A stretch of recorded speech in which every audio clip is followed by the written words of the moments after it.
6장 꽃핀 쪽으로. 그 머시매를 따라갔다에. 머시매 걸음은 빠르고 나는 늙었는디 아무리 걸어도 따라잡을 수 있어야지. 조금만 옆으로 고개를 돌려주면 옆 얼굴이 보일 것인디 아무데도 안 둘러보고 앞으로만 가야. 요새 어느 중학생이 그리 짧게 머리를 깎었냐에. 동그스름한 네 두상을 내가 아는디 분명히 너였다에. 네 작은 형이 물려준 교복이 너한테는 너무 컸다가 3학년 올라감수로야 겨우 몸에 맞았지. 아침에 네가 책가방을 들고 대문을 나서면 한없이 뒷모습을 보고 섰고 잡게 오태가 났지. 그런데 그 머시매는 책가방은 어디다 놓고 빈손으로 훌훌 걸어가더라. 하얀 하복 반소매 아래 호리호리한 팔뚝이 영락없이 너였단께. 좁은 어깨하고 길쭉한 허리하고 걸음걸이가 고라니같이 앞으로 수그러진 목이 꼭 너였단께. 네가 나한테 한번 와준 것인데 지나가는 모습이라도 한번 보여주려고 온 것인데 늙은 내가 너를 놓쳐버렸어야. 시장통 좌판 사이로 골목골목으로 1시간을 지지고 댕겨도 없어야. 무릎 속이 쑤시고 어찔어찔 골이 흔들려 바닥에 주저앉았다. 하지만 동네 사람이라도 만나면 큰일인께 아직 어지러워도 땅을 짚고 일어섰다. 시장토까지 널 따라갈 적엔 먼 길인 줄도 몰랐는데 돌아오는 길엔 바짝바짝 목이 타더라. 동전 하나 주머니에 안 담고 나와서 아무 가게라도 들어가 찬물 한 잔 얻어먹고 잡았다. 그래도 누가 비렁뱅이 노인네라 욕할까 무서운 게. 벽이 나올 때마다 손으로 지품수로 싸묵싸묵 걸어왔다. 어지럽게 먼지 날리는 공사판 옆을 입을 꽉 막고 기침 함수로 지나왔다. 갈 적에는 어째서 몰랐을까. 그렇게 시끄러운 공사판이 있었던 것을. 그렇게 무참하게 길바닥을 뚫어싸고 있었던 것을. 지난 여름 큰 비에 우리 집 앞 골목이 움푹 파여버렸어야. 지나댕기는 애기들 발이 자꾸 빠지고 유모차 바퀴도 들어가면 안 나온 게 영 위험하더라마는. 결국 시에서 나온 사람들이 새로 아스팔트를 깔았다. 9월 초순 아직 더운 날에 고생하더라야. 펄펄 끓는 아스팔트를 수레에다 실어와서 들이붓고 평평하게 고르고 다지고 일꾼들이 사라진 저녁에 내가 한번 나가봤다. 못 들어가게 줄을 쳐놨길래 가장자리로만 가만 걸어봤대. 따뜻하더라야. 발목으로 종아리로 시큰시큰한 무릎 속으로 따뜻한 것이 한없이 들어오더라야. 다음날 아침엔 아스파트가 말랐는가 줄을 걷어갔길래 살살 그 위로 걸어봤다. 가장자리로 걸을 때보다 더 따뜻하더라야. 그래서 점심에도 저녁에도 그 다음 날 아침에도 그 위를 걸었다. 서울서 다니러 온 너희 큰형수가 놀람스로 묻더라. 어머니 가만히 있어도 더운데 왜 아스파트 위를 걸어 다니세요? 몸이 추워와서 글제. 여기가 얼마나 따뜻한지 아냐. 삭신이 따뜻해야. 어머니 요즘 조금 이상하시네. 몇 해 전부터 틈만 나면 같이 살자고 했었는 너희 큰형이 고개를 흔들더라. 어딘가 달라지셨어. 꼬박 사흘 그렇게 열기가 남아 있었는데 결국 아스팔트가 식어버렸다. 섭섭할 일도 아닌데 섭섭했어야. 아까 점심 먹고도 한참 그 위에 서서 기다렸다. 식어버렸다 해도 거기가 조금은 더 따뜻한 게.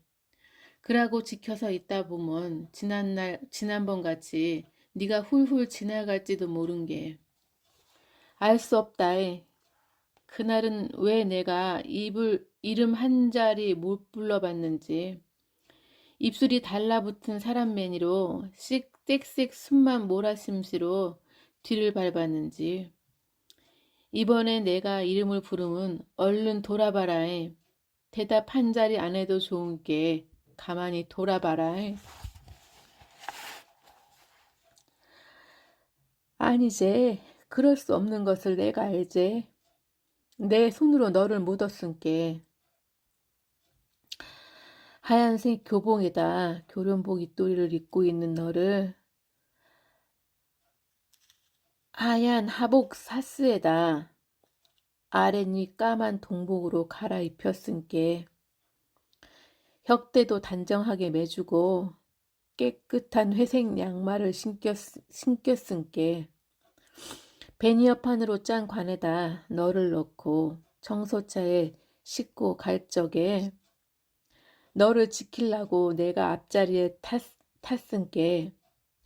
청소차가 어디로 가는 줄도 모르고 네가 있는 뒤쪽만 뚫어져라고 지켜보고 있었은께. 환한 모래 언덕에 까만 옷 입은 사람 수백 명이 개미같이 관을 들고 걸어가던 것이 생각난다. 너희 형들이 입술을 꽉 물고서 울고 섰던 것도 아슴아슴 떠오른다.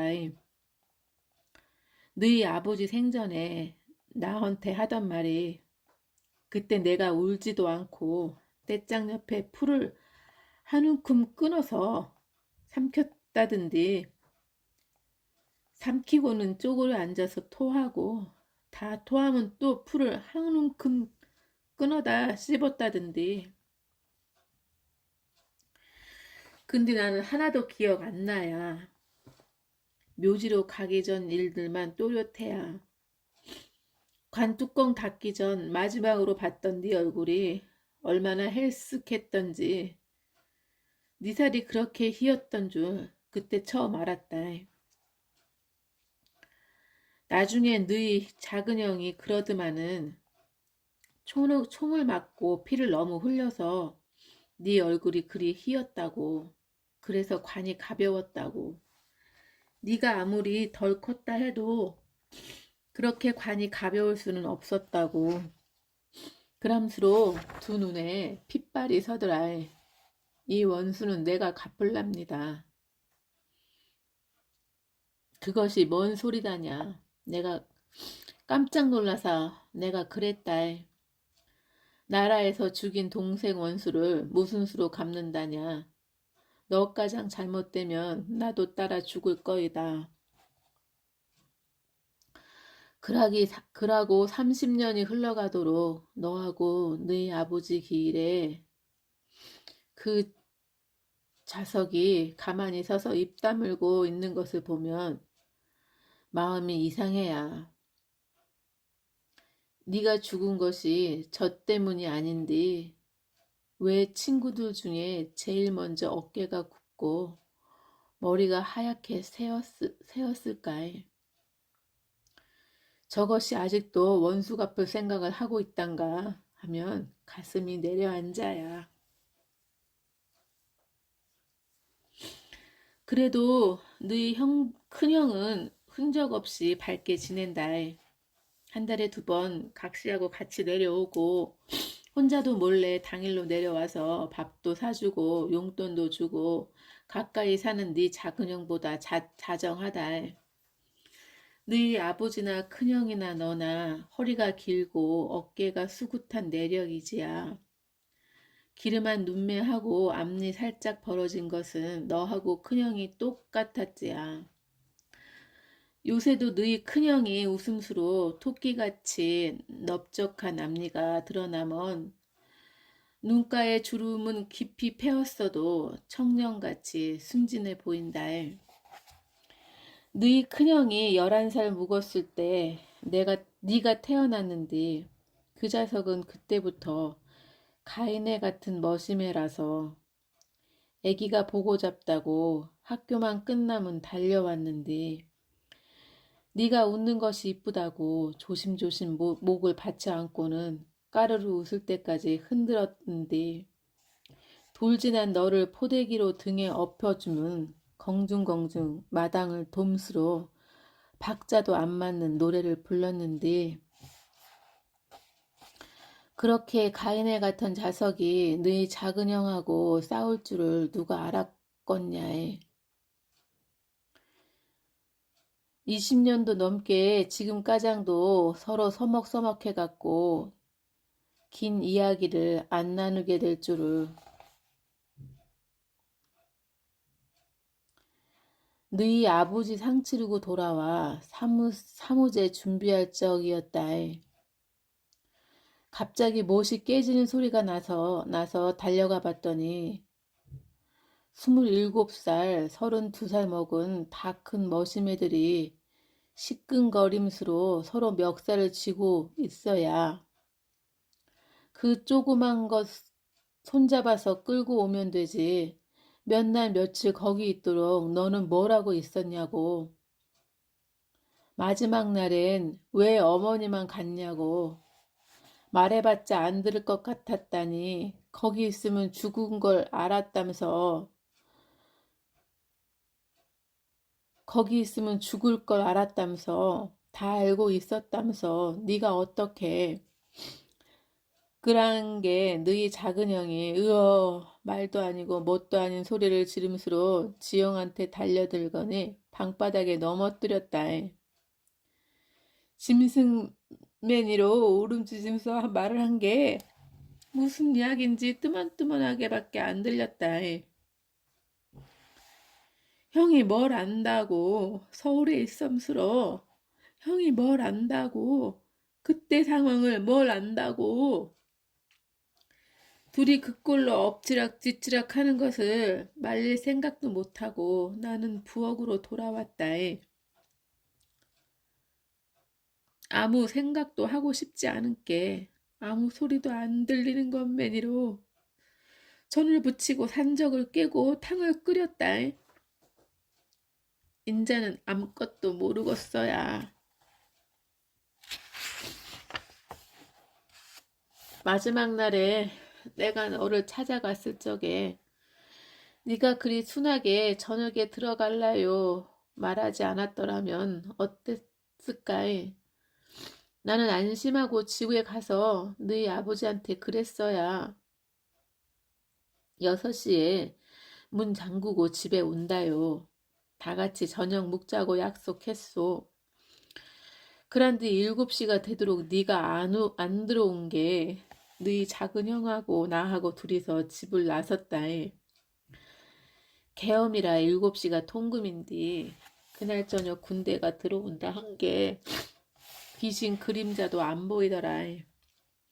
꼬박 40분을 걸어서 가본 게 상무관에는 불이 꺼지고 아무도 없어야. 도청 앞으로 간 게 총든 시민군들이 지키고 섰더라마는 우리 막내 아들을 만나봐야겠다고 사정한 게 어리디 어린 그 시민군들은 파랗게 얼굴이 굳어갖고 안 된다고 아무도 들여보내면 안 된다고 딱 잘라 말하더라에. 금방 개헌군이 탱크를 몰고 들어온다고 위험한 게 얼른 집으로 들어가라고만 하더라에. 제발 들어가게 해주이소 하고 나는 빌었어야. 우리 막내 불러라도 주소. 잠깐만 나와보라고 해주소. 보다 못한 너희 작은 형이 직접 들어가서 동생을 찾겠다고 한 게 심은군 하나가 그러더라.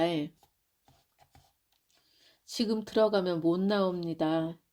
저 안에는 죽을 각오가 된 사람들만 남았습니다. 너희 작은 형이 알겠다고 일단 들어가게만 해달라고 언성을 높인 적에 내가 말을 막았다. 그 아그가 기회를 봐서 제 발로 나올 것이요. 분명히 나한테 약속했단 게 사방이 너무 캄캄해서 내가 그렇게 말을 했다. 금방이라도 어둠 속에서 군인들이 나타날 것 같아서 그렇게 말을 했다. 일하다가 남은 아달가장 잃어버릴 것 같아서 그렇게 말을 했다. 그렇게 너를 영영 잃어버렸다. 내 손으로 너희 작은 형 팔을 끌고 내 발로 돌아서서 집으로 갔다.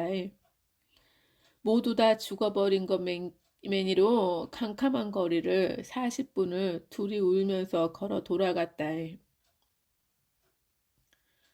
인자 나는 아무것도 알 수 없어야. 겁이 나서 얼굴이 파랗게 굳어있던 시민군들, 어리디 어린 그 자석들도 죽었을까. 그리 허망하게 죽을 것을 왜 끝가장 나를 안 들여 보내줬을까. 누구 형들이 왔다 가면 마음이 더 허전한 게 마루에 나와서 해를 쬐მს으로 하루를 보낸다.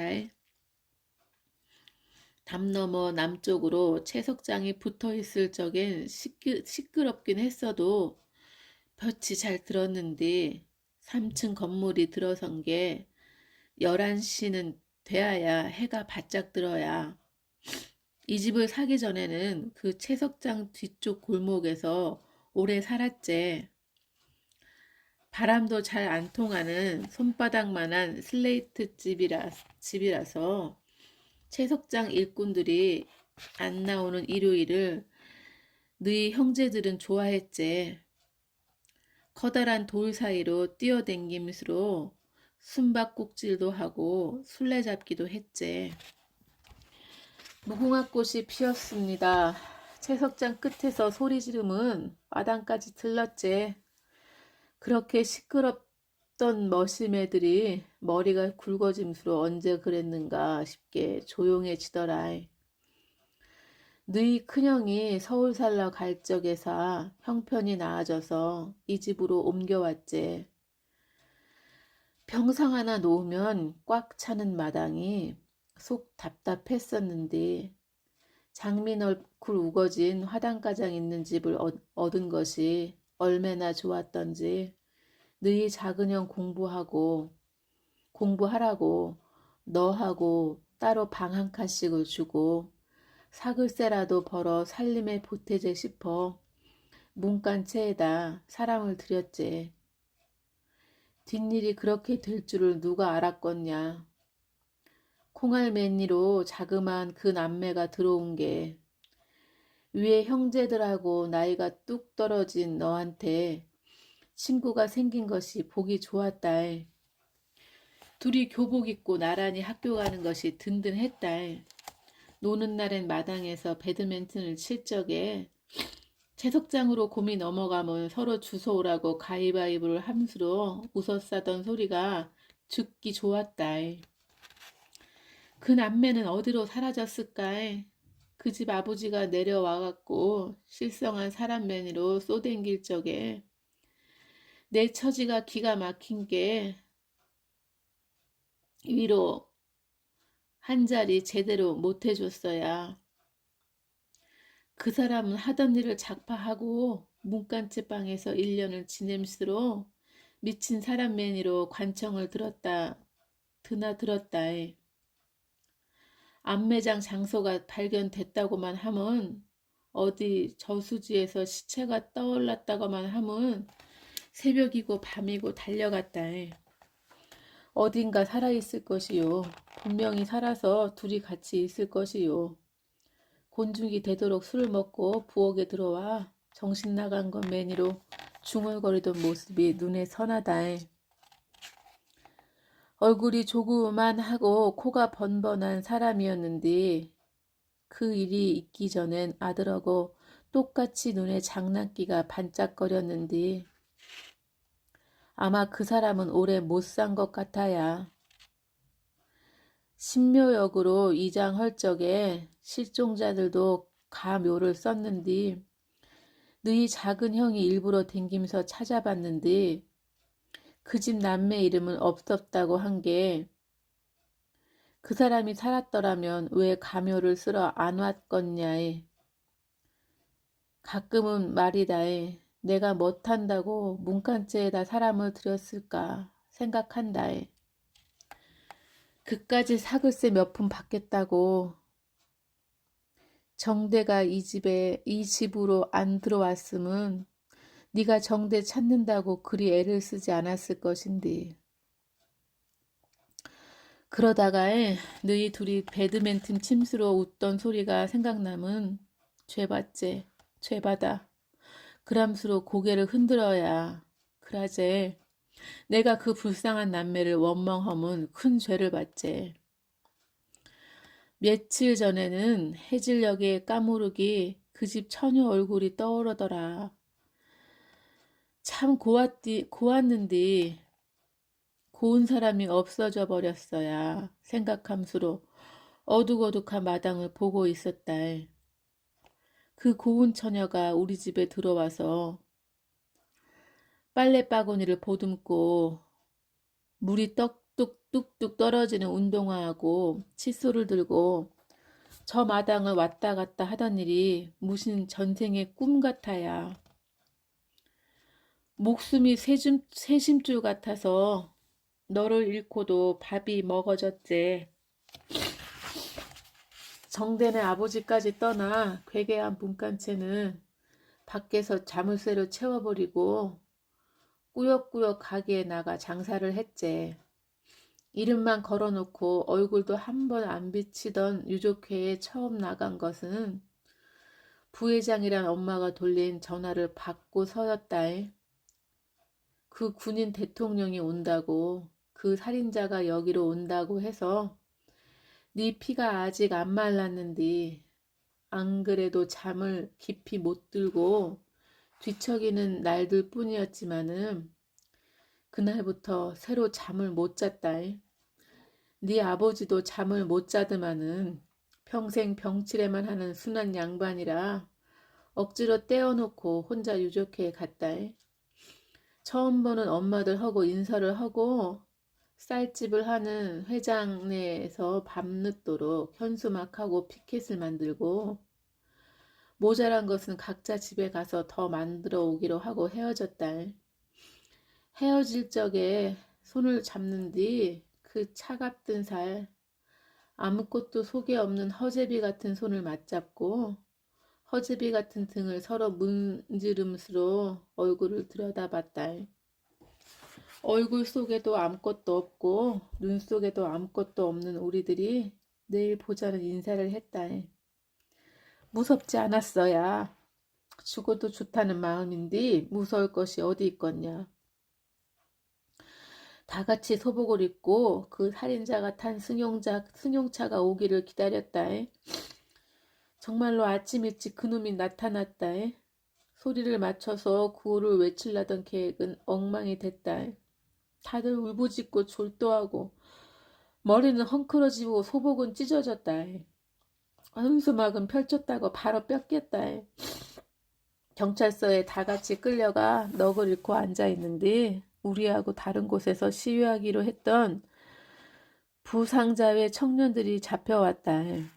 시무룩이 줄을 서서 들어오다가 우리하고 눈이 마주쳤는지 한 청년이 갑자기 울면서 소리쳤다. 엄마들 여기서 왜 이러고 있어? 엄마들이 무슨 죄를 지었어? 그 순간 내 머릿속이 멍해졌어야. 하얗게 온 세상이 하얗게 보였어야. 찢어진 소목 치마를 걷고 위로 올라갔다. 더듬더듬 조그만 소리로 중얼거렸어야. 맞아.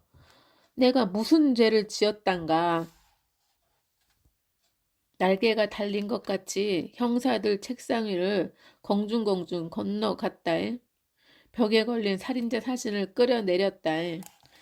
밟아 부순 게 발에 유리가 박혔다. 눈물이 흐르는지도 피가 튀는지도 몰랐다. 발에서 피가 솟은 게 형사들이 나를 병원으로 싣고 가더라야. 너희 아버지가 연락받고 응급실로 왔어야. 의사하고 간호사가 내 발바닥을 갈라서 유리 조각을 뽑고 붕대를 감는 뒤 내가 너희 아버지한테 부탁했다. 집에 좀 댕겨오소. 어젯밤에 만들어 놓고 안 가져온 현수막 하나가 농 속에 있어. 그날 해질 저녁에 너희 아버지 어깨를 짚고 절름절름 옥상에 올라갔다.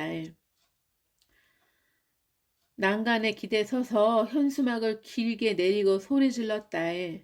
내 아들을 살려내라. 살인마 전두환을 찢어 죽이자. 정수리까지 피가 뜨거워지게 소리 질렀다. 경찰들이 비상계단으로 올라올 때까지 나를 들쳐매고서 입원실 침대에 던져 놓을 때까지 그렇게 소리 질렀다. 다음에도 그 다음에도 그렇게 만나 싸웠다. 헤어질 적마다 엄마들끼리 서로 손을 잡고 어깨를 쓸고 눈을 들여다봄수로 다시 보자고 약속을 했다. 없는 살림에 출염을 해서 전세 버스를 마치고 서울 집회에도 올라갔다. 한 번은 모진 놈들이 우리 버스 안에 사과탄을 던져 넣어서 한 엄마가 숨을 못 쉬고 쓰러졌어야. 모두 다 잡혀 정경차에 실려갔을 적에 그놈들은 한적한 국도변에 한 사람 떨어뜨려 놓고 한참 가다 또 한 사람 떨어뜨려 놓고 그렇게 우리를 다 흩어놨어야. 나는 지리도 모르는 갓길을 따라 걷고 또 걸었다. 다시 우리들이 모여서 서로 등을 문지를 때까지, 추위에 펄해진 입술을 들여다볼 때까지, 그렇게 끝까지 같이 하기로 했는데 이듬해 너희 아버지가 병을 얻어 약속을 못 지켰어야. 겨울에 임종할 땐 야속했다. 이 지옥에 나만 남겨놓고 가는 것이. 하지만 죽은 다음에 세상을 나는 모른 게 거기서도 만나고 헤어지는지, 얼굴이 있고 목소리가 있는지, 반갑고 서러운 마음이 있는지 모른 게 너희 아버지 잃은 것을 가엾어 해야 하는지 부러워해야 하는지 어떻게 내가 알았겠냐. 그저 겨울이 지나간 게 봄이 오더만은 봄이 오면 늘 그랬듯이 나는 다시 미치고 여름이면 지쳐서 시름시름 앓다가 가을에 겨우 숨을 쉬었다. 그러다 겨울에는 삭신이 얼었다. 아무리 무더운 여름이 다시 와도 땀이 안 나도록 뼛속까지 심장이 차가워졌다. 어쨌거나 내가 30살에 막둥이 너를 낳았는데 나는 타고나기를 왼쪽 젖꼭지 모양이 이상해서 너희 형들은 잘 나오는 오른쪽 젖만 빨았는데 내 왼쪽 젖은 퉁퉁 붓기만 하고 애기들이 빨지 않아서 보드라워 오른쪽 젖하고 딴판으로 단단해져 버렸는데 그쪽에 흉한 짝젖으로 여러 해를 살았는데 하지만 너는 달랐는데 왼쪽 젖을 물리면 물리는 대로 이상하게 생긴 젖꼭지를 순하게 빨아주었는데 그래서 두 젖이 똑같이 보드랍게 늘어졌는데 어쩌구나 젖먹이 쪽에 너는 유난히 방긋 웃기를 잘했는데 향긋한 노란 똥을 배 기저귀에 누웠는데 어린 짐승같이 네 발로 기어댕기고 아무거나 입속에 집어넣었는데 그러다 열이 남은 얼굴이 푸래지고 경기를 함수로 시큼한 젖을 내 가슴에다 토했는데 어쩌구나 젖을 뗄 적에 너는 손톱이 종이매니로 얇아질 때까지 엄지손가락을 빨았는데 온나 이리 온나 손뼉치는 내 앞으로 한 발 두 발 걸음마를 떼었는데 웃음을 물고 7걸음을 걸어 나한테 안겼는데 8살 묵었을 때 네가 그랬는데 난 여름은 싫지만 여름밤이 좋아. 아무것도 아닌 그 말이 듣기 좋아서 나는 네가 시인이 될라는가 속으로 생각했는데 여름밤 마당 평상에서 너희 아버지하고 삼형제하고 같이 수박을 먹을 적에 입가에 묻은 끈끈하고 단디단 수박물을 네가 혀로 더듬어 얕을 적에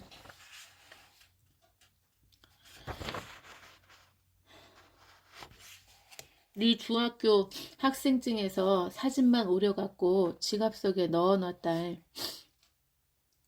낮이나 밤이나 텅 빈 집이지만은 아무도 찾아올 일 없는 새벽에 하얀 습자지로 여러 번 접어 싸놓은 네 얼굴을 펼쳐본다.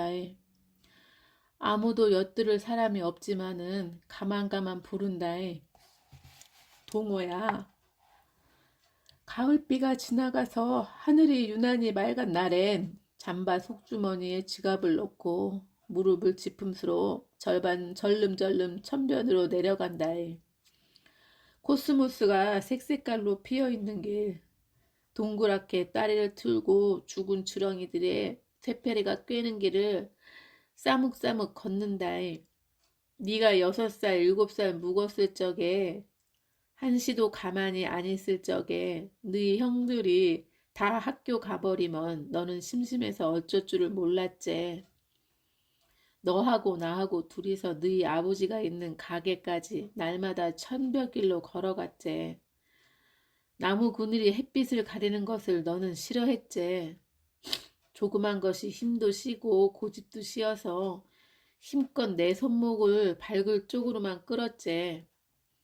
수치 적고 가늘디 가른 머리카락 속가장 땀이 나서 반짝반짝 함스러 아픈 건 매니로 씩씩씩 숨을 몰아 숨쉬로 엄마 저 끝으로 가.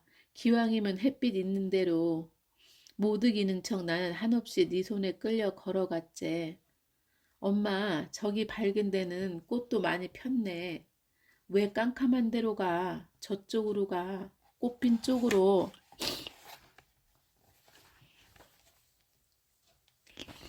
에필로그. 눈 덮인 램프. 그 이야기를 들었을 때 나는 10살이었다.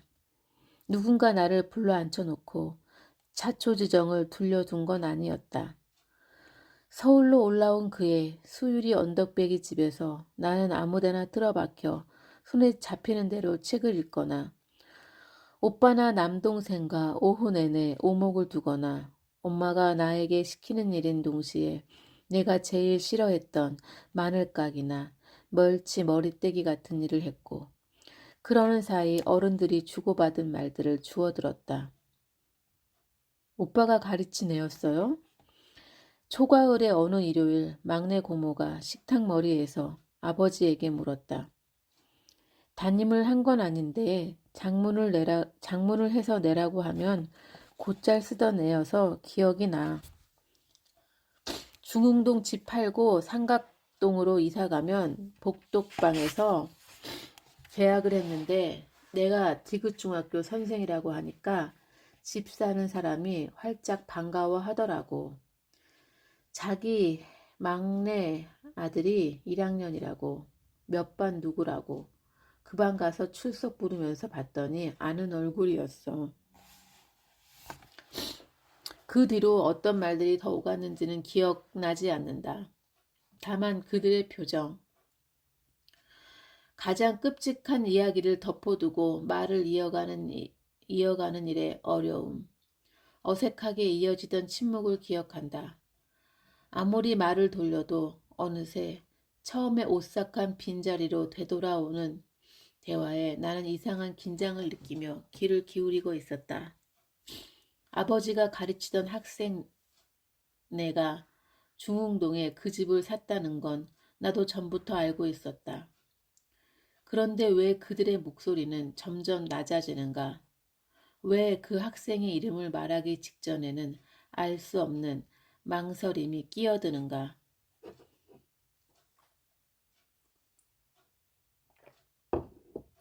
그 한옥 마당에는 키 작은 동백나무 한 그루가 심긴 화단이 있었다. 더워지기 시작하면 거의 검은빛이 도는 붉은 장미 꽃송이들이 넝쿨에 실려 담을 타고 올랐다. 장미가 시들 때쯤이면 문간 채 외벽을 타고 커다란 흰 접시꽃들이 어른 키만큼 자랐다. 연한 녹색 페인트를 칠한 철제 대문을 열고 나가면 호전이라고 불리던 건전지 공장의 기나긴 담장이 보였다. 그 집을 팔고 도시 변두리로 이사 가던 날 아침, 오동나무 장롱 모서리를 솜씨 있게 담요로 감싼 뒤 노끈으로 동여매던 아버지와 막내 삼촌의 팔놀림을 기억한다. 새로 이사한 삼각동은 꽤 깊은 시골이었다. 뒷곁에 높다란 살구나무가 있던 집에서 2년 가까이 지내다 우리 가족은 서울로 올라왔다. 일찍 돌아가신 아버지를 대신해 중학교 교사 봉급으로 손아래 형제를 맡아 키웠던 아버지가 막내 고모까지 대학을 졸업시키면서 글쓰기에만 전념하기로 결심한 것이었다. 1980년 1월 서울은 믿을 수 없을 만큼 추운 도시였다. 수유리 언덕배기 집으로 들어갈 때까지 임시로 석 달간 연립주택에 살았는데 벽이 합판 같은 재질이어서 바깥과 기온 차이가 크게 나지 않았다. 방 안에서도 입김이 하얗게 흩어졌다. 외투를 입고 소매불을 둘러도 이가 딱딱 소리를 내며 부딪혔다. 그 겨울 내내 중흥동 집을 생각했다. 밑동을 흔들면 노란 살구들이 탁구공처럼 쏟아지던 삼각동 집도 나쁘지 않았지만 잠깐 살아서였는지 큰 애착이 없었다. 왜 할아버지가 외동딸을 위해 지어주셨다는 태어나 9살까지 살았던 중흥동 옛집. 마루에서 부엌으로 건너가려면 지나야 하는 부엌머리 조그만 내방. 여름이면 그 바닥에 배를 대고 엎드려 숙제를 했다. 겨울 오후엔 장지문을 조금만 열고 어쩐지 깨끗하게 느껴지는 햇볕이 고여있는 마당을 내다보았다. 그들이 수유리 집에 온 것은 초여름 새벽이었다.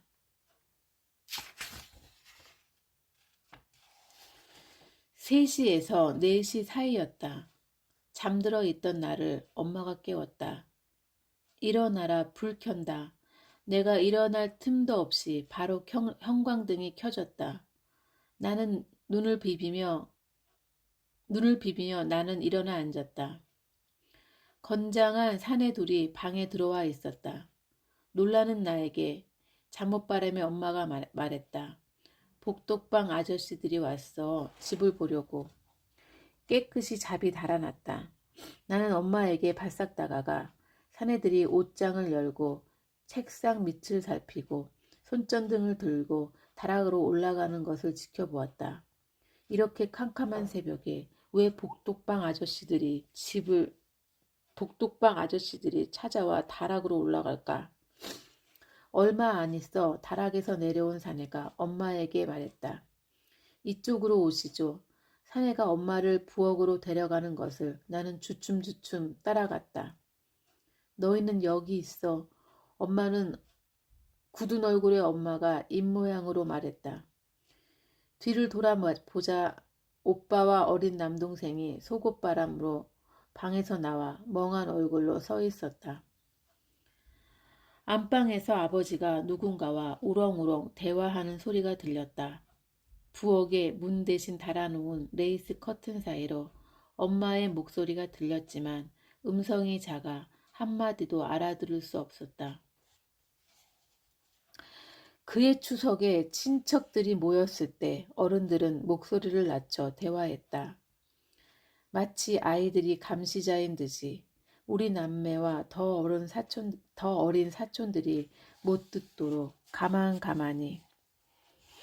당시 방위 산업체에 다니던 막내 삼촌과 아버지는 늦도록 안방에서 두런두런 대화했다. 새벽에 급습을 했어. 처음엔 강도가 든 줄 알았어. 부엌 쪽문하고 현관문을 동시에 부수고 들어왔어.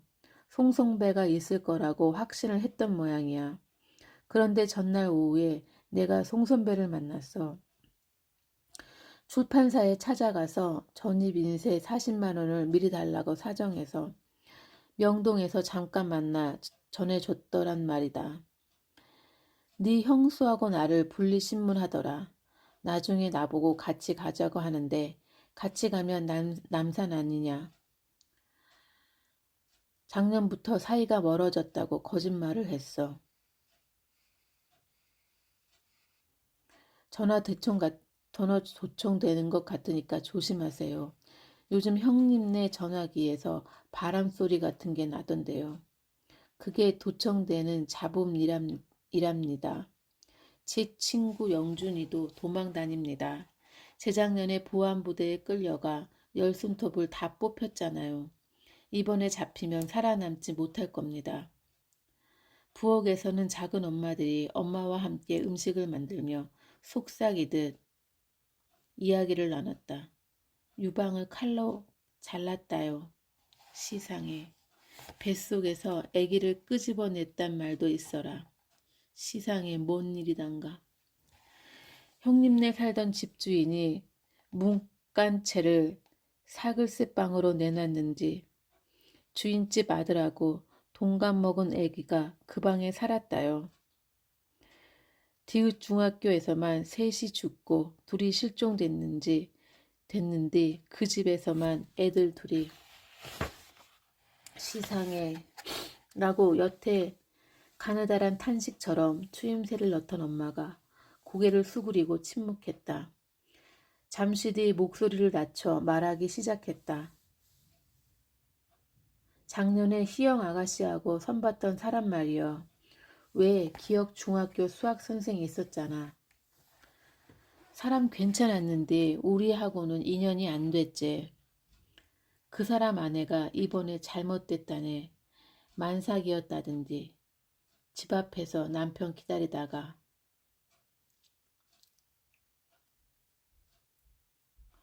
대전에서 온 둘째 작은 엄마는 시상해 라는 추임새를 넣지 않았다. 소 같은 눈을 묵묵히 깜빡이며 다음 말을 기다렸다. 엄마가 차마 말을 잇지 못하는 사이 광주 작은 엄마가 이야기를 받았다. 나도 그 얘기 들었어라. 그것이 그 사람이었소?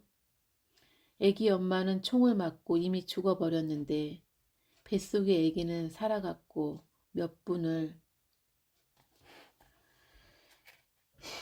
희영이 고모가 그 수학 선생님과 결혼했다면 하고 순간 나는 생각했다. 성립되지 않은 나의 어린 상상 속에서 26살의 고모는 동그란 배를 안고 대문 앞에 서 있다. 총알이 고모의 하얀 이마에 박혔다. 양희은 노래를 성악풍으로 따라 부르는 걸 좋아하는 희영이 고모의 뱃속에서 눈을 뜬 아기가 물고기같이 입을 벌리며 꿈틀거렸다. 그 사진집을 아버지가 집으로 가져온 것은 2년 뒤 여름이었다. 누군가를 조문하러 그 도시에 내려갔다가 터미널에서 구했다고 했다. 나는 어린 상상과 달리 이마에 총을 맞지도 아직 결혼을 하지도 않은 희영이 고모가 잠깐 다니러 올라와 있었다. 어른끼리 사진집을 돌려본 뒤 무거운 침묵이 흘렀다. 아버지는 그 책을 아이들이 보지 못하도록 안방의 책장 안쪽에 책등이 안 보이게 뒤집어 꽂아 놓았다. 내가 몰래 그 책을 펼친 것은 어른들이 언제나처럼 부엌에 모여 앉아 9시 뉴스를 보고 있던 밤이었다. 마지막 장까지 책장을 넘겨 총검으로 깊게 내리그어 으깨어진 여자애의 얼굴을 맞이한 순간을 기억한다. 거기 있는지도 미처 모르고 있었던 내 안의 연한 부분이 소리 없이 깨어졌다. 상무관 바닥은 파헤쳐져 있었다. 마루가 뜯겨나간 자리에 드러난 검붉은 흙바닥으로 나는 내려가 섰다. 고개를 들자 강당의 사면에 뚫린 커다란 창문들이 보였다. 마주 보이는 벽에는 아직 태극기 액자가 걸려 있었다. 천장의 형광등들도 철거되지 않았다. 반쯤 얼어붙은 흙을 밟으며 나는 오른쪽 벽을 향해 걸어갔다. 코팅된 A4 용지에 필기체로 인쇄된 문구를 읽었다. 운동할 때는 신을 벗으세요. 현관 쪽으로 뒤돌아서자 2층으로 올라가는 계단이 보였다. 오래 방치되어 먼지 낀 계단을 밟아 올라갔다. 강당이 한눈에 내려다 보이는 관중석에 걸터 앉았다. 입을 열어 숨을 뱉자 김이 흩어졌다. 시멘트의 냉기가 청바지를 뚫고 올라왔다. 흰 묘명천에 쌓인 시신들과 태극기에 덮인 관들, 울부짖거나 멍하게 앉아있는 여자들과 아이들이 검붉은 흙바닥 위로 어른거리다 사라졌다. 너무 늦게 시작했다고 나는 생각했다. 이곳의 바닥이 파헤치기 전에 왔어야 했다. 공사 중인 도청 건물 바깥으로 가름막이 설치되기 전에 왔어야 했다. 모든 것을 지켜본 은행나무들의 상당수가 뽑혀나갔고 150년 된 회화나무가 말라 죽기 전에 왔어야 했다. 그러나 이제 왔다. 어쩔 수 없다. 점퍼의 지퍼를 끝까지 올리고 해가 질 때까지 여기 있을 것이다. 소년의 얼굴이 또렷해질 때까지, 그의 목소리가 들릴 때까지, 안 보이는 마룻장 위를 걸어가는 그의 뒷모습이 어른어른 비칠 때까지. 이틀 전 남동생의 아파트에 짐을 풀었다. 동생이 퇴근하는 대로 저녁을 함께 하기로 약속하고 저물기 전에 중흥돈 옛집을 찾아갔다. 어렸을 때 떠나왔으므로 나는 이 도시의 지리를 모른다. 3학년까지 다녔던 히읗 초등학교로 일단 택시를 타고 갔다. 정문을 등지고 횡단보도를 건너 기억을 더듬어 왼쪽 방향으로 걸었다. 문방구가 있었다고 기억나는 자리에 아직 문방구가 있었다. 문방구를 지나 조금 걷다가 오른쪽 길로 접어들어야 했다. 몸에 새겨진 거리감을 믿으며 두 번째 갈림길을 택했다. 끝없이 이어져 있던 호전 담장은 이제 없었다. 그 담장을 마주보며 늘어서 있던 한옥들도 사라졌다. 기억에 따르면 그 길과 큰 도로가 만나는 모서리에 집 한 채 너비의 채석장이 있었다. 그 채석장과 담을 끼고 있던 한옥이 내 집이었다. 공터나 다름없던 채석장이 아직 도심에 남아있을 리 없으니 끝에서 두 번째 집을 찾아야 하리라. 단층 집과 연립주택, 피아노 학원, 도장 파는 집을 지나 마침내 길 끝에 다다랐다. 채석장이 있던 자리에는 살풍경한 3층짜리 콘크리트 건물이 들어서 있었다. 옛집은 헐렸고 그 자리에 조립식 컨테이너 건물이 들어서 있었다. 주방과 욕실, 리모델에 관계된 용품들, 세면대 수전, 싱크대 양변기를 파는 가게였다. 무엇을 나는 기대했던 것일까? 유난히 환하게 불이 밝혀진 그 가게 앞에서 나는 약속 상대를 기다리는 사람처럼 오래 서성거렸다. 다음 날인 어제는 일찍부터 움직였다. 전남대의 5.18 연구소와 상무지구의 5.18 문화재단에 갔다. 70년대부터 중앙정보부가 상주하며 고문이 이루어졌던 505 보안부대는 출입문이 폐쇄되어 있어 들어가지 못했다. 오후에는 디귿 중학교에 갔다. 소녀는 중학 졸업을 못했으니 졸업 앨범에 사진이 실렸을 리 없다. 그 학교에는 정년 퇴임을 한 아버지의 오랜 친구인 미술 선생님이 전화를 넣어주어 학적부를 열람할 수 있었다. 학색 기록부용으로 찍은 그의 사진을 거기서 처음 보았다. 쌍꺼풀 없는 반달 모양의 눈이 유순했다. 턱과 뺨의 선에는 아직 유년의 흔적이 남아 있었다. 너무 평범해 누구와도 혼동될 듯한 얼굴. 눈을 떼는 순간 특징이 무엇이었는지 잊어버릴 것 같은 얼굴이었다. 교무실을 나와 운동장을 가로질러 걸었을 때 눈발이 뿌리기 시작했다. 교문 앞에 이르렀을 즈음에는 눈발이 제법 굵어졌다.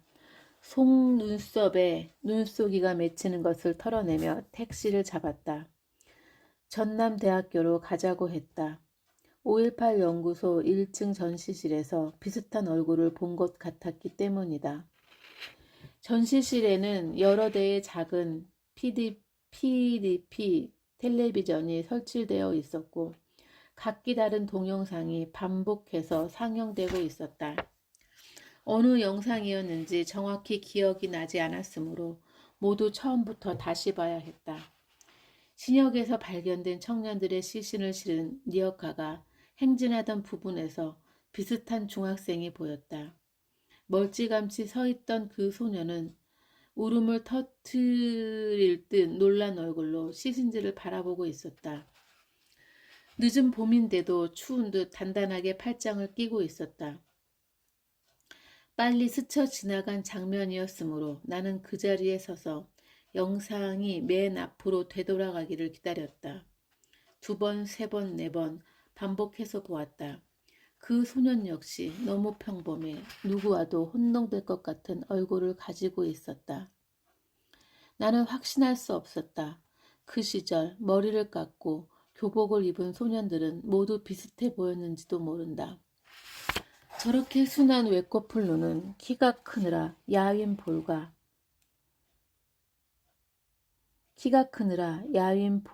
기름한 목은 구할 수 있는 모든 자료를 읽는다는 것이 처음의 원칙이었다. 12월 초부터 다른 아무것도 읽지 않고 글을 쓰지 않고 되도록 약속도 잡지 않고 자료를 읽었다.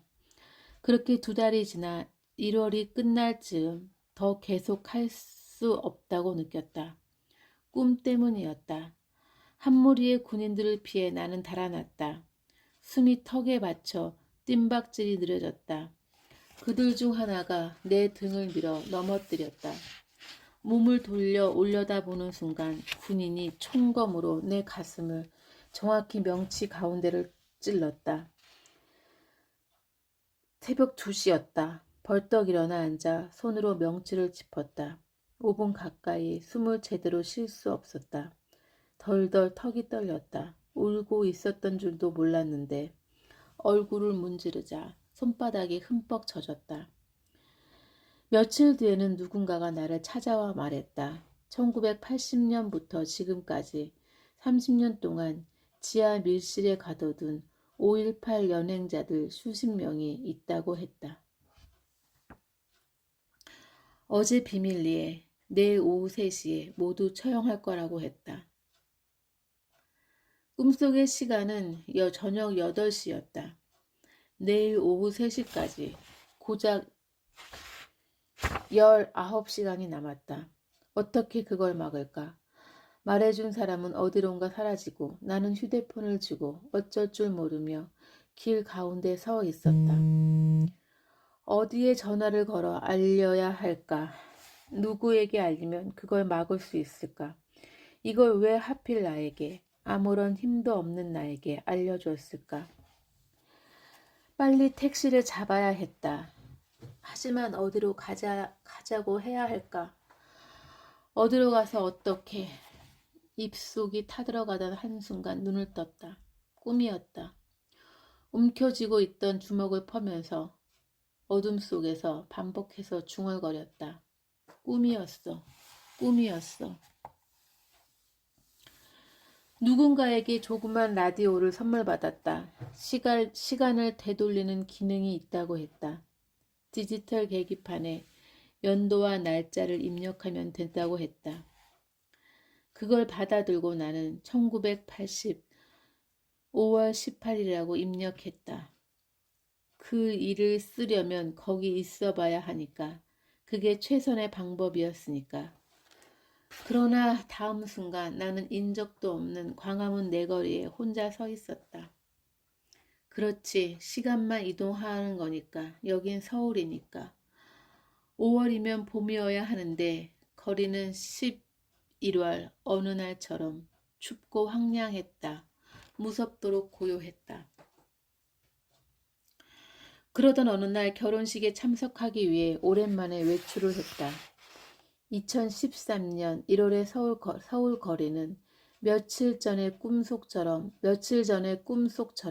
황량하고 차가웠다. 예식장의 샹들리에는 화려했다. 사람들은 화사하고 태연하고 낯설어 보였다. 믿을 수 없었다. 사람이 얼마나 많이 죽었는데 평론을 쓰는 한 선배는 나에게 왜 소설집을 보내주지 않느냐며 웃으면서 항의했다. 믿을 수 없었다. 사람이 얼마나 많이 죽었는데. 예식이 끝나고 점심을 먹으러 가자는 사람들에게 변변히 변명하지 못한 채 나는 그곳을 빠져나왔다. 언제 눈이 퍼부었나 싶게 맑은 날씨다. 상무관 벽면의 유리창으로 오후의 햇빛이 비스듬히 쏟아져 들어온다.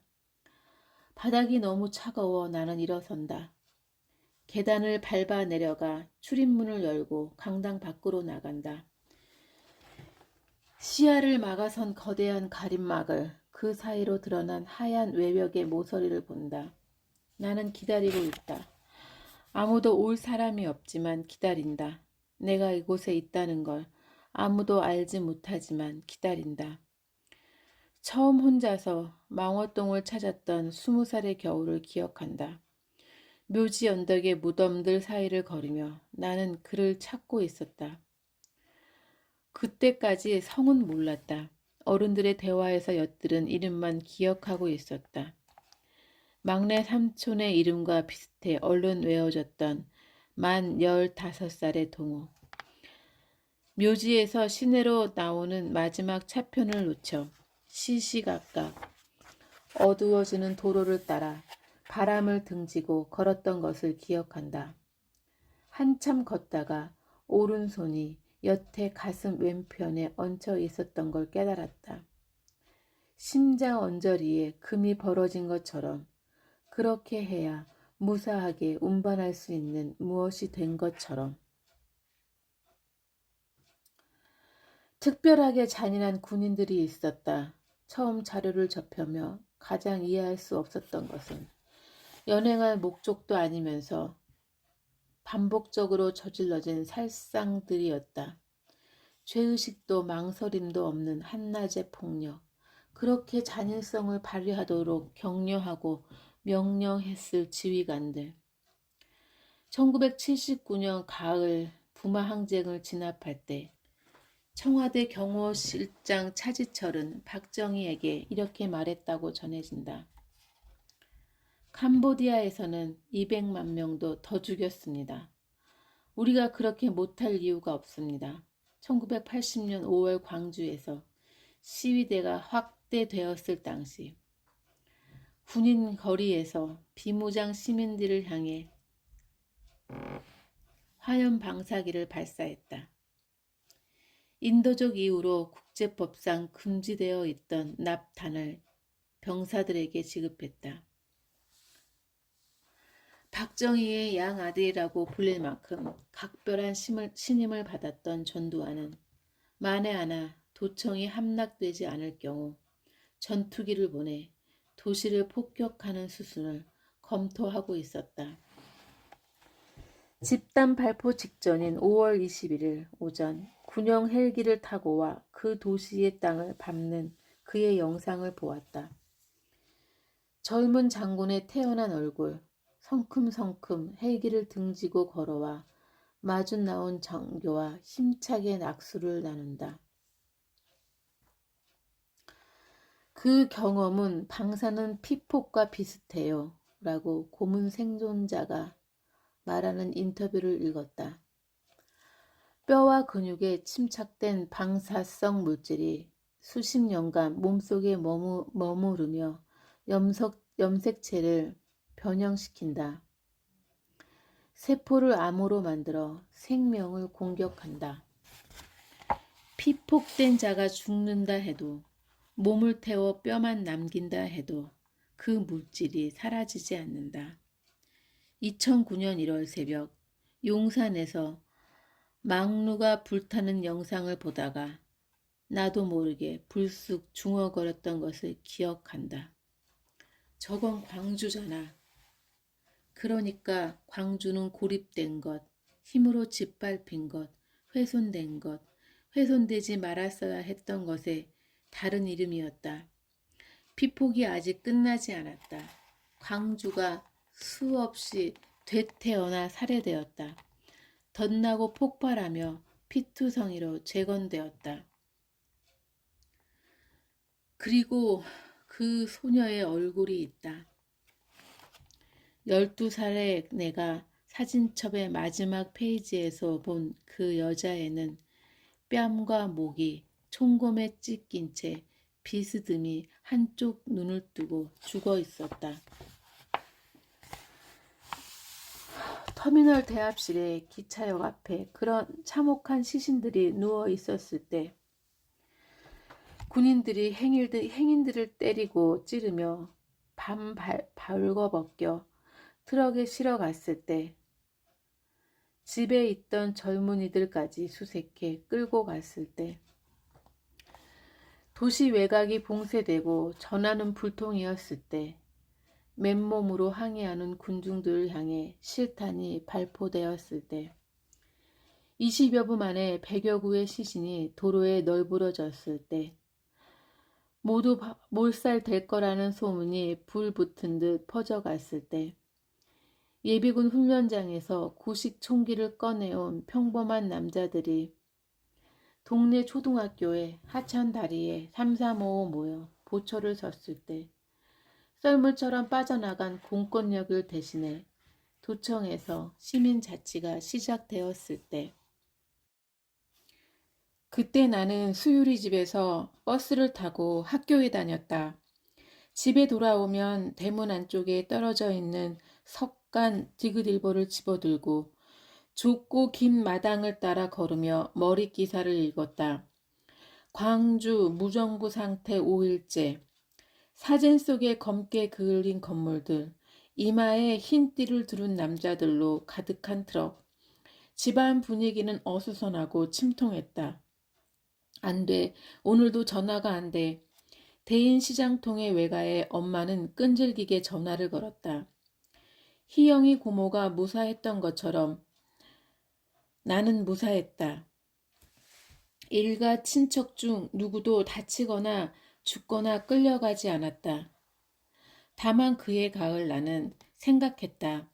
차가운 장판 바닥에 배를 대고 엎드려 숙제를 하던 방, 그 부엌머리 방을 구 중학생이 쓰지 않았을까. 내가 건너온 무더운 여름을 정말 그는 건너오지 못했나. 공사 중인 도청 앞 지하도를 건너 네온사인과 음악이 요란한 밤거리를 거슬러 나는 걷는다. 이틀 전에 찾아갔던 대형 입시 학원에 다다른다. 1층에 안내 데스크가 있다. 학원 홍보 브로슈어와 강의 시간표, 인기 강좌의 컬러 전단들이 데스크 앞에 진열돼 있다. 30분 이상은 시간을 낼 수 없습니다. 라고 어제 그는 전화로 말했다. 5시 30분에 제 강의실로 오세요. 양해해 주십시오. 저녁을 빨리 먹고 미리 들어와 공부하는 학생이 있을 경우엔 30분도 대화를 못할 수 있습니다. 중흥동 옛집터에서 서성거리다가 결국 나는 리모델링 용품 가게로 들어갔다. 연보라색 루빔 점퍼를 입은 50대 여자가 신문을 덮고 고개를 들었다. 어떻게 오셨소? 어렸을 때 이 도시를 떠난 뒤로는 친족만이 이곳에 방언을 써왔기 때문에 이 도시에 온 직후부터 나는 낯선 이들이 친족처럼 행동하는 것 같은 이상한 불편함과 슬픔을 느끼고 있었다. 여기 예전에 한옥이 있었는데 언제 이 건물이 들어섰나요? 내가 불편함과 슬픔을 느끼는 만큼 여자는 내 서울 말에 거리감을 느낀 것 같았다. 깍듯한 서울 말로 그녀는 되물었다. 여기 살던 사람 찾아오셨어요? 달리 대답할 방법이 없어 나는 그렇다고 말했다.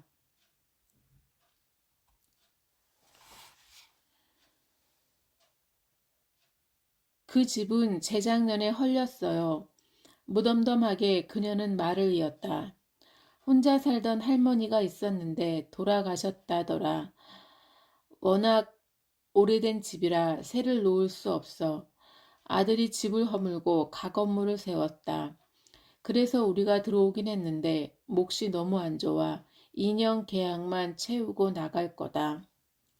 그 아드님을 만나 보셨느냐고 내가 묻자 그녀는 대답했다. 계약할 때 만났죠. 큰 학원 강사라던데요. 그래도 벌이가 썩 좋진 않으니까 이런 가건물을 올렸겠죠. 가게를 나와 큰 길을 따라 오래 걷다가 택시를 잡아탔다. 그녀가 알려준 이 학원으로와 홍보 브로셔에 실린 사진들 속에서 소년의 형을 찾았다. 어렵지 않았다. 강씨성을 가진 강사는 둘뿐이었고 그 중 한 사람은 20대였다. 사진 속 중년의 과탐 강사는 도수가 높아 보이는 안경을 쓰고 있었다. 앞머리가 희끗하게 세었으며 흰 와이셔츠에 감색 넥타이를 맨 채 정면을 응시하고 있었다. 미안합니다. 수업을 일찍 끝낼 생각이었는데 오히려 늦어졌네요. 앉으세요. 음료수 드시겠습니까? 그 집이 동호 가르치던 선생님 댁이었다는 건 알고 있었습니다. 저희 소식을 알고 계실 줄은 몰랐군요. 사실 고민했습니다. 나는 할 말도 없는데 만나면 뭐하나. 그러다가 어머니가 살아계셨다면 어떻게 하셨을까 생각합니까? 어떻게 하셨을까 생각하니까. 그럼요, 어머니가 계셨다면 망설이지 않고 만났을 겁니다. 놔주지도 않고 끝없이 동호 이야기를 했겠죠. 30년 동안 그렇게 사셨습니다. 하지만 전 그렇게 살 수는 없습니다. 허락이요? 물론 허락합니다. 대신 잘 써주셔야 합니다. 제대로 써야 합니다. 아무도 내 동생을 더 이상 모욕할 수 없도록 써주세요. 동생이 이부자리를 깔아준 현관 옆 작은 방에서 몸을 뒤척이며 밤을 새운다. 깜빡 잠들 때마다 그 학원 앞 밤거리로 나는 돌아가 있다. 15살의 동호가 건너가지 못한 나이에 훤칠한 고등학생들이 내 어깨를 스쳐 지나간다.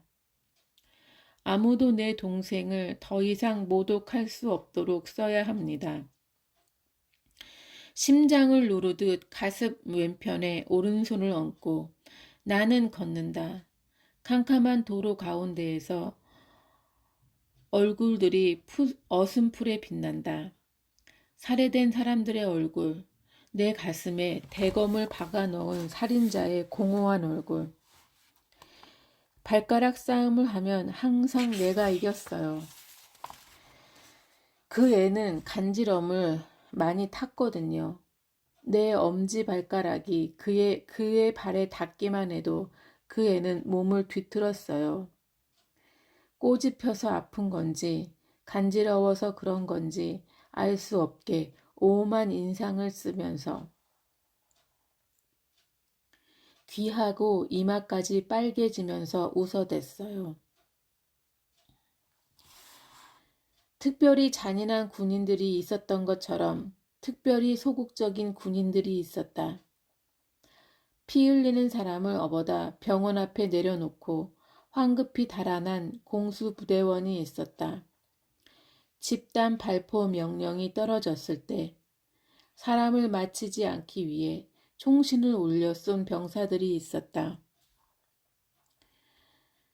도청 앞에 시신들 앞에서 대여릴 정비에 군가를 합창할 때 끝까지 입을 다물고 있어 외신 카메라에 포착된 병사가 있었다. 어딘가 흡사한 태도가 도청에 남은 시민군들에게도 있었다. 대부분의 사람들이 총을 받기만 했을 뿐 쏘지 못했다. 패배할 것을 알면서 왜 남았느냐는 질문에 살아남은 증언자들은 모두 비슷하게 대답했다. 모르겠습니다. 그냥 그래야 할 것 같았습니다. 그들이 희생자라고 생각했던 것은 내 오해였다. 그들은 희생자가 되기를 원하지 않았기 때문에 거기 남았다.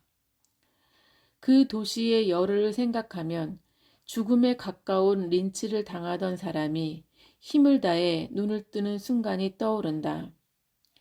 입안에 가득 찬 피와 이빨 조각들을 뱉으며 떠지지 않는 눈꺼풀을 밀어 올려 상대를 마주보는 순간 자신의 얼굴과 목소리를 전생의 것 같은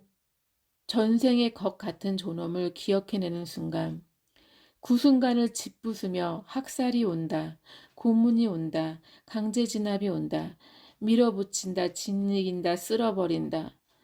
하지만 지금 눈을 뜨고 있는 한, 응시하고 있는 한 끝끝내 우리는 이제 당신이 나를 이끌고 가기를 바랍니다.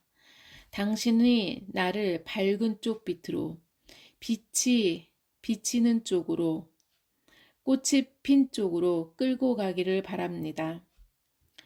목이 길고 옷이 얇은 소년이 무덤 사이 눈 덮인 길을 걷고 있다.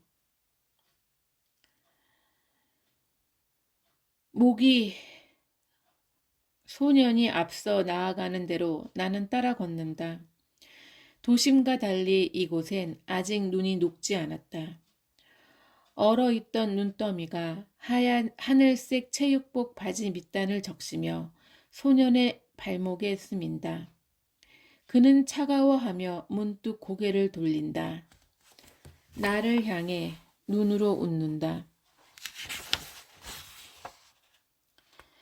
아니, 나는 누구도 무덤가에서 만나지 않았다. 잠든 동생에게 메모를 써 식탁에 놓아두고 새벽에 아파트를 나왔을 뿐이다. 이 도시에서 모은 자료들 때문에 무거워진 배낭을 짊어지고 버스에 실려 이곳으로 왔을 뿐이다. 꽃을 사지 못했다. 술도 과일도 준비하지 못했다. 차 주전자를 덮이는 작은 초가 들어있는 상자를 동생의 싱크대 서랍에서 발견해 라이터와 함께 3개를 집어왔을 뿐이다. 망월동 구묘지에서 지금의 국립신묘역으로 이장을 하고 나서부터 어머니가 이상해졌다고 그의 형은 말했다. 나를 받아 유족들이 다 같이 이장을 했는데 관들을 열어보니 처참했던 모습 그대로인 겁니다. 유골에 비닐이 친친 둘러져 있고 피 묻은 태극기가 덮이고 동호는 그래도 처음에 가족이 수습했기 때문에 유골이 얌전했습니다. 우린 무명천을 한마 끊어가서 누구에게도 맡기기 싫어 뼈 한마디 한마디를 직접 닦았어요. 어머니가 머리 부분을 맡으면 충격이 크실까봐 내가 얼른 집어서 이빨 하나하나까지 정성껏 닦아줬습니다.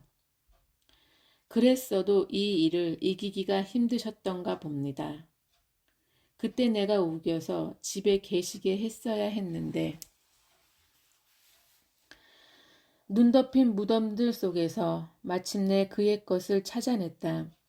오래전에 찾았던 망월동 그의 묘에는 사진 없이 이름과 생몰 연도만 있었는데 이제는 학생 기록부에 있던 것을 확대한 흑백 사진이 묘비에 붙어 있었다.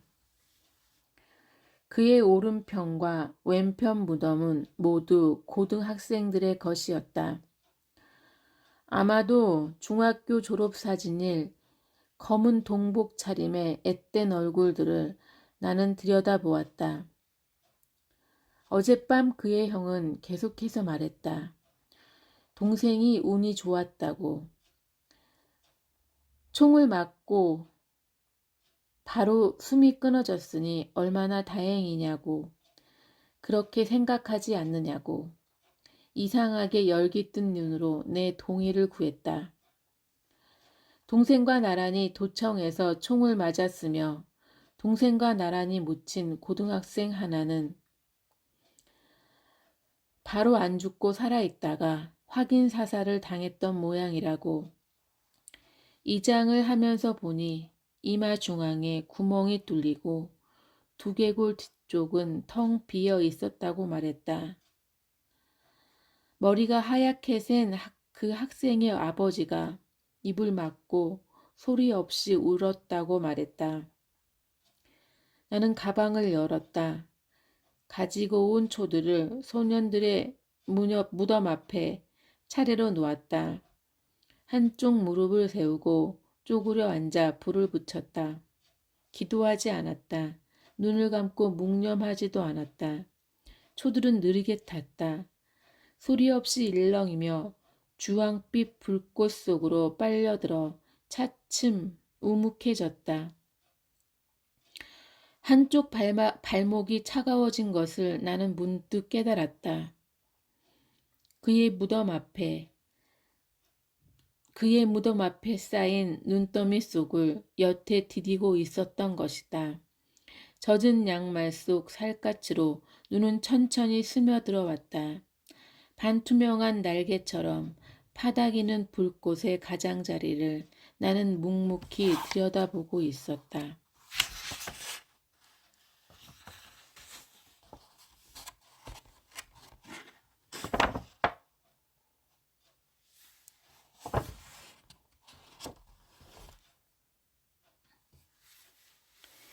이 책을 쓰면서 도움을 받은 자료들 가운데 광주 5월 민중항쟁 사료 전집, 한국현대사 사료연구소 풀빛 1990과 광주 전남 여성단체연합 후마니타스 2012, 우리들은 정의파다 감독 이혜란, 5월에 감독 김태일, 5.18 자살자 심리부검 보고서 연출 안주식에 각별히 감사드린다. 그리고 내밀한 기억들을 나눠주시고 오래 격려해 주신 분들께 마음 깊이 감사드린다.